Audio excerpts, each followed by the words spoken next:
riusciremo probabilmente ancora forse oggi a avere un trend importante domani, però poi la macchina probabilmente si fermerà perché ci sono alcune situazioni in cui dovranno fermare anche le convocazioni fatte per gli over 80 perché non abbiamo vaccini a sufficienza. Campagna vaccinale costretta allo stop per mancanza di materia prima. 83.000 dosi di Pfizer sono arrivate ieri, ma il resto va a singhiozzo. Le 38.000 di Moderna previste per domani arriveranno solo venerdì, mentre le 100.000 dosi di AstraZeneca programmate per oggi giungeranno probabilmente in Veneto sabato mattina, con le aziende sanitarie costrette a rivedere tutto. In bilico anche la vaccinazione degli accompagnatori over 65 e degli ultra ottantenni. Non è detto che ci sia in questi giorni la dose anche per loro. Questo cosa implica? Lo diciamo già, in modo che sia chiaro che gli eventuali accompagnatori che ci sono non si sa se si riescono a venire vaccinati o no. In ogni caso, da quando entrerà in funzione il portale, anche gli accompagnatori dovranno prenotarsi online.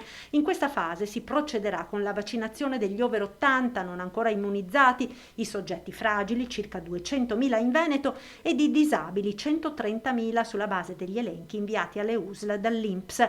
Nel caso di minori disabili verranno vaccinati nella fascia dei fragili i genitori. Intanto i medici di medicina generale in alcune USL hanno già cominciato a vaccinare i propri pazienti della fascia tra i 79 e i 70 anni, chi nelle medicine di gruppo, chi nei punti vaccinali. Intanto crescono contagi e ricoveri e gli ospedali sono sotto pressione.